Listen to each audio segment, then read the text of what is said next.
শ্রীমঙ্গল উপজেলার খালাপুর পাম্পে 3টি সিএনজি বিস্ফোরিত। শ্রীমঙ্গল ফায়ার সার্ভিস দীর্ঘ সময় অপেক্ষার পরে আগুন নিয়ন্ত্রণে আনে। বিস্তারিত দেখুন আমাদের প্রতিনিধি তৌফিক আলম নাইমের ক্যামেরায়। আসসালামু আলাইকুম, আমি তৌফিক আলম নাইম। আজকের এই কালাপুর গ্যাস ফিল্ডের যে অগ্নিকাণ্ডের ঘটনা ঘটেছে সেটি আমি সেখানে ঢুকেছিলাম এই নিজের সাইকেলের তেল সংগ্রহের জন্য। হঠাৎ করে খেয়াল করলাম যে পাশেই পাম্পে গ্যাস আহরণের সময় সিএনজিতে আগুন ধরে যায়। আনুমানিক টাইম প্রায় 2:50 কিংবা 3টা হবে। মুহূর্তের মধ্যে 3টি সিএনজি জ্বলে যায় এবং পাম্পের মধ্যে আগুন ধরে যায়।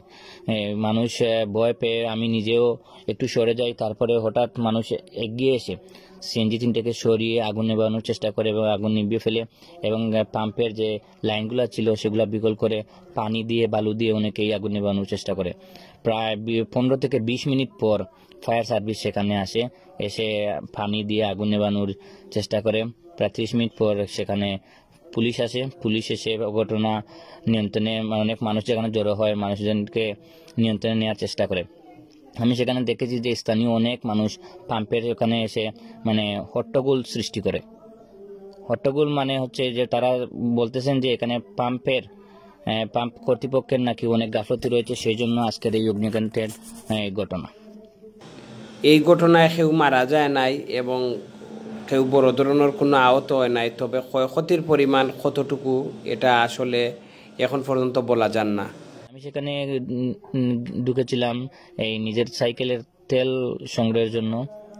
হঠাৎ করে খেয়াল করলাম যে পাশেই পাম্পে গ্যাস আহরণের সময় সিএনজিতে আগুন ধরে যায়। আনুমানিক টাইম প্রায় 2:50 কিংবা 3টা হবে।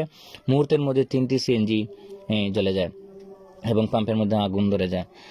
মানুষ ভয় পেয়ে আমি নিজেও একটু সরে যাই। তারপরে হঠাৎ মানুষ এগিয়ে এসে সিএনজি 3টাকে সরিয়ে আগুন নেভানোর চেষ্টা করে এবং আগুন নিভিয়ে ফেলে এবং পাম্পের যে লাইনগুলো ছিল সেগুলো বিকল করে পানি দিয়ে বালু দিয়ে অনেকেই আগুন নেভানোর চেষ্টা করে। প্রায় 15 থেকে 20 মিনিট পর ফায়ার সার্ভিস সেখানে আসে, এসে পানি দিয়ে আগুন নেভানোর চেষ্টা করে। প্রায় 30 মিনিট পর সেখানে পুলিশ আসে। পুলিশ এসে ঘটনা নিয়ন্ত্রণে, অনেক মানুষ যেখানে জড়ো হয় মানুষজনকে নিয়ন্ত্রণে নেওয়ার চেষ্টা করে। আমি সেখানে দেখেছি যে স্থানীয় অনেক মানুষ পাম্পের ওখানে এসে হট্টগোল সৃষ্টি করে। যে তারা বলতেছেন যে এখানে পাম্প কর্তৃপক্ষের নাকি অনেক গাফলতি রয়েছে, সেই জন্য আজকের এই অগ্নিকাণ্ডের ঘটনা। ধন্যবাদ। আসসালামু আলাইকুম।